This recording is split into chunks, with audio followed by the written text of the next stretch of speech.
This is Contractor Sense with Ruth King. Welcome to Contractor Sense. Here you discover ideas, tactics, news, and information that matters to your contracting business and you. I'm your host, Ruth King. This episode is sponsored by Financially Fit Business. Get the business tool that makes your financial statements come alive and turn data into impactful graphs that help you see what's going on with your business. Go to www.financiallyfit.business and get started today. Thank you for joining us. Here is how we will help your business and you. The Blueprints of Success. This is a really good book to read for any HVAC, plumbing, or other contracting business owner. My guest today, Timothy Wingate Jr., is the author. You might recognize his name because he is a previous guest. Timothy is a CPA who specializes in working with contracting companies and has seen the good, the bad, and the ugly, and talks about it in the book. Timothy, welcome back to Contractor Sense. Thank you for having me, Ruth. I'm glad to be back. I feel at home. So Good. let's do it. You got it. So, yeah, we were talking off air about, you asked me what I liked about the book, and I said it's just like me talking to my clients too. I mean, you're really down to earth in terms of what they're doing right, what they're doing wrong, the things that they can do to help improve their situations and stuff along those lines. So, I assume you wrote. No, I shouldn't say this. Why did you write the book? I'm going to ask the question rather than make an assumption. How's that? Good, good. I wrote the book because I wanted to help more contractors who don't have the privilege of being able to work with me one-on-one because they're not ready, or it's not the right time. They're too early in the business.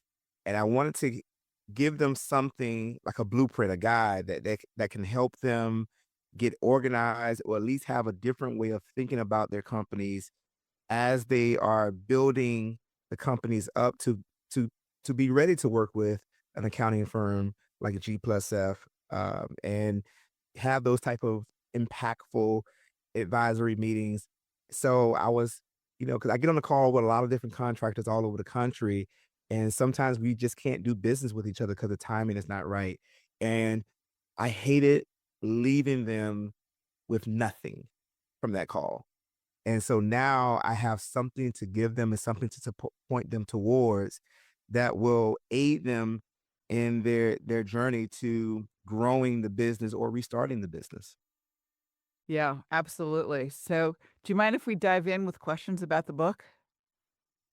All right. So, one of the things that you really bring out in the book that I really like is the fact that, you can work for wages and, be a hamster in a hamster wheel, or you can run a business. I mean, that's the start of it, really, right? So, how many people do you talk to who are running the hamster wheel? All of them, Really, all just of about, them. Yeah. just about all of them. Um, Contractors are at a slight disadvantage when it comes to starting a business. And because they're going out studying for the contractor's licensing exam and then going straight to work, or they're leaving a previous employer and then going straight to work. So no one has given them the foundations of what is needed to start your business, to have it work for you, how to pay yourself. A lot of these guys, they're old girls. They're out Thank there. you. Yeah. They are out there just winging it. And sometimes there's the ego thing where they want to see, they want to put up this facade like they know exactly what to do. And it takes someone like me or you who will come and say, you don't have to put up this facade. I know the truth. Just tell me what's happening so I can help you properly.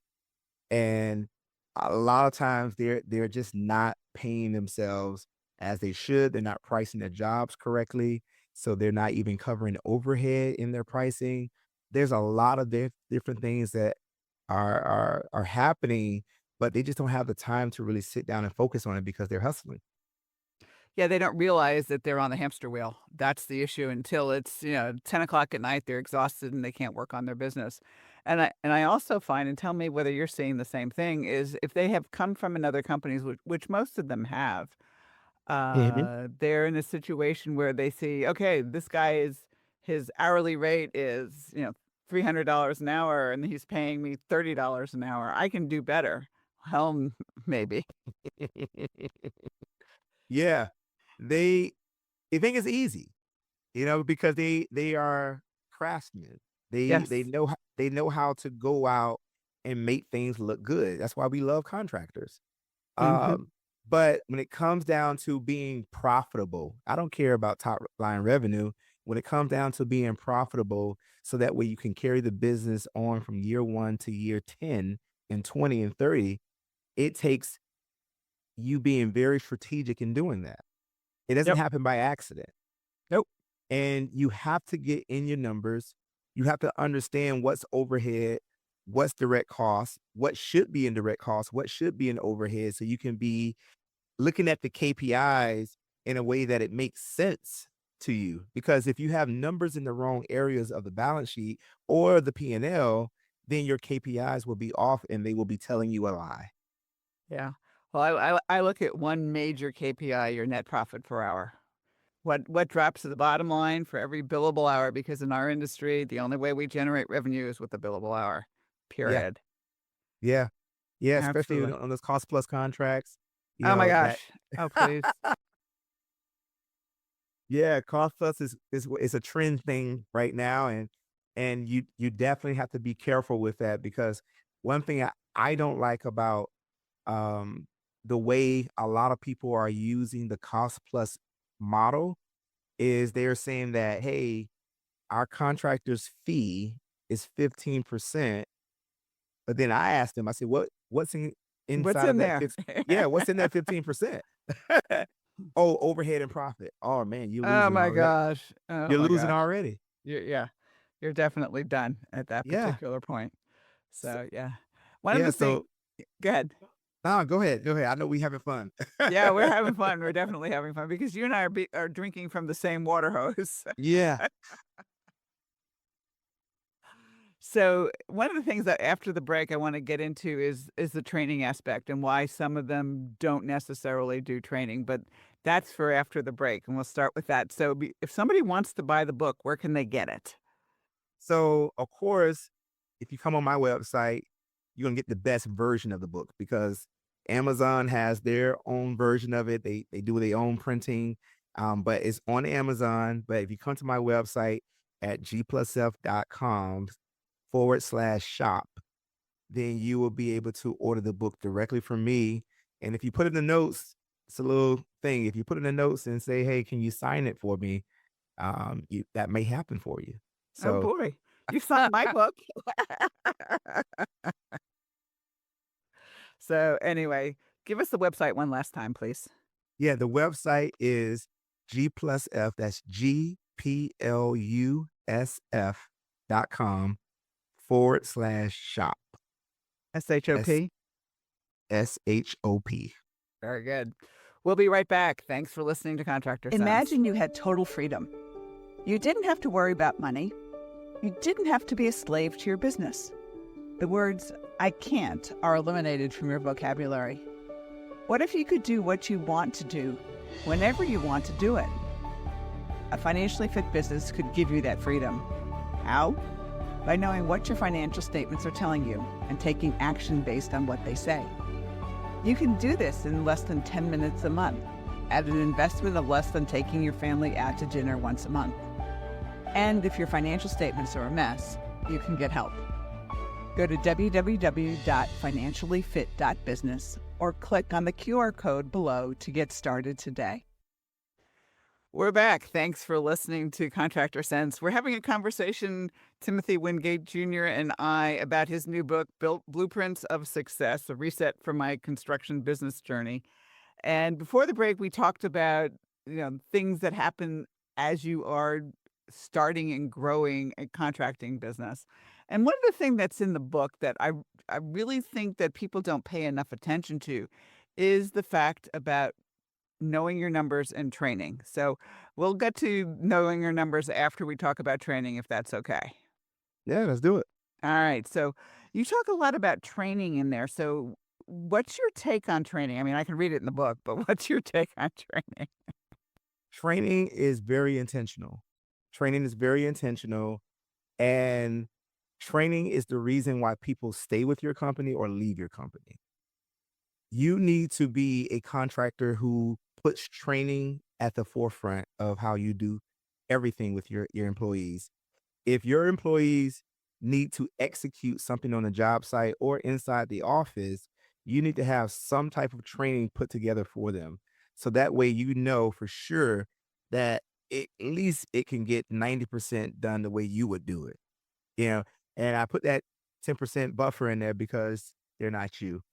But you have to put training at the forefront. And there's a lot of different ways to do training. Like you can do Loom videos, and I know that's Loom. So Loom is very essential, even in my accounting firm, where you can go out and use any video format. So that's you taking your cell phone, just going on the job site and say, hey, record me hanging this drywall because there's a certain way I want my employees to hang this drywall, and I want to make sure they're trained the correct way. So have someone pull out their cell phone, record you, and guess what? Now you put that on Loom, and you now organize that in some type of filing structure. So when a new hire comes on board, you say, "Hey, I'm gonna want you to hang drywall. So I want you to go watch this video first, and then I want you to go out there and do it." And Loom is also an app. So while they're out in the field, they can actually pull the video up and watch it step by step, pause it when they need to to reference it and go and do the work.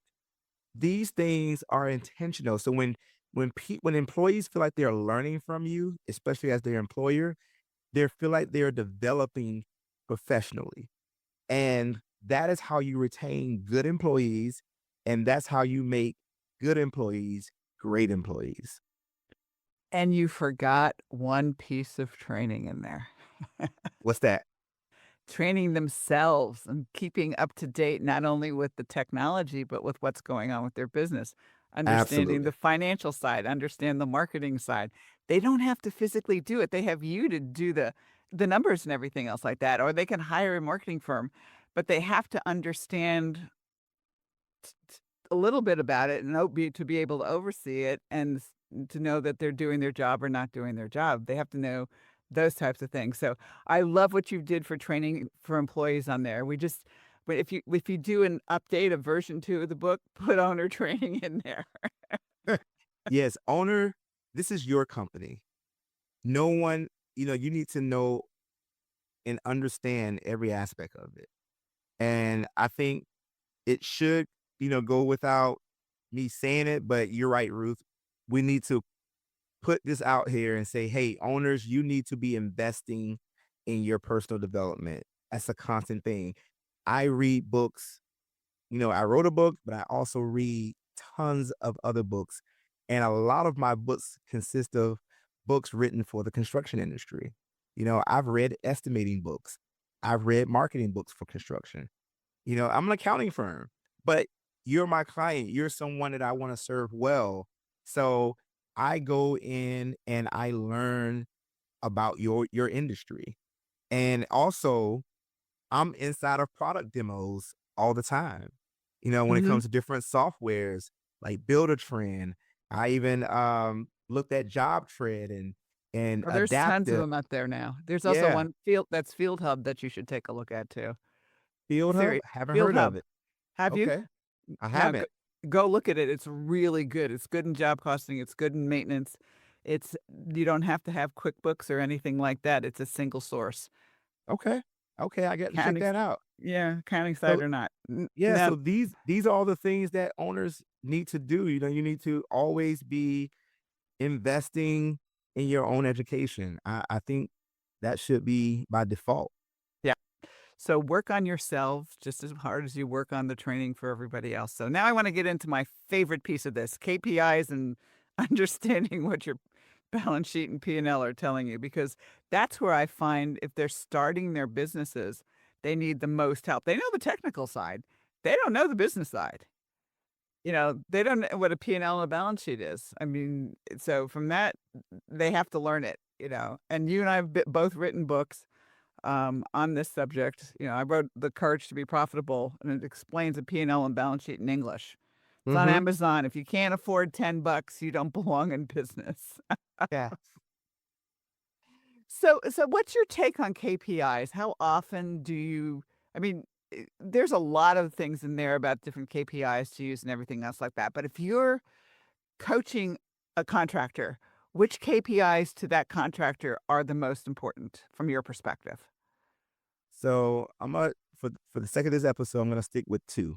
Okay. So there's two KPIs that we like to monitor. That's gross profit margin. Mhm. And then there's this KPI called CORE. CORE is my own acronym that I come up with. It's called cost of overhead relative to execution. And so with this core number helps you recover overhead in your pricing. And then it also lets you know how much you're spending on overhead from your direct costs. So if I'm spending $100 on direct costs, meaning that cost of goods sold to get the job completed, how much of that is being spent on overhead? So the In ratio addition is, to that, in addition to the cost of goods sold, right? say that again? In addition to cost of goods sold. So you have a cost of goods sold charge and you have an overhead charge. Both Correct. yeah, okay. Correct. So I'm taking my quarterly overhead, dividing that into my cost of goods sold, and that's going to give me a percentage. And so if I see that, hey, for every effort of production, every dollar of production, I'm spending 30 cents on overhead, I'm doing pretty good. But as soon as I start to see that number creep over 30, then I get concerned there. Yep. Because there's a lot of different things that could be happening. It could be that my overhead expenses are creeping up. It could be that my direct cost is becoming inefficient. It could be that I don't have enough revenue. It could be You know, any of that. yeah, it could be a lot of different things. So, but it's a quick indicator to say that I need to start looking into some things very deeply to understand what is happening. Because if I start to see this trend, and I call these trend KPIs, these are KPIs that you watch over time. Uh-huh. And you can monitor it weekly if you're collecting money all the time. But if you're doing large projects where you're collecting big checks sporadically, then this Monthly. may be a monthly KPI that you monitor or quarterly KPI that you monitor. But those Yep. are the top two KPIs that I'm monitoring. And of course, with gross profit margin, you want to see that north of 40%. If it starts to fall below 40%, then I got some questioning to do. I got to do some deep thinking and looking at a lot of different things. So Yeah. those are two KPIs that I like to focus on. Okay, cool. So before we end, give us the website again and where to get the book. Yeah. So the website is gplusf.com/shop, SHOP. And Very that's where good. you can get the book at a discounted price. It's actually even discounted more than Amazon. But of course, you can go to Amazon if you like the convenience of Amazon, and my book is there as well. Very good. Timothy, thank you so much for being with us today. Thank you so much, Ruth, for having me. And again, this was just like being home. Thanks a lot. And thanks to all of you for joining us. Choose one thing you discovered and implement it in your business. These ideas, tactics, and strategies help you make more money, have more free time, and give back.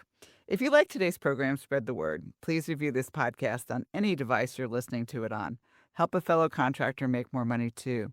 For comments or questions, call me at 770-729-0258 or email Ruth King at hvacchannel.tv. Thanks for listening. Have a great and profitable day.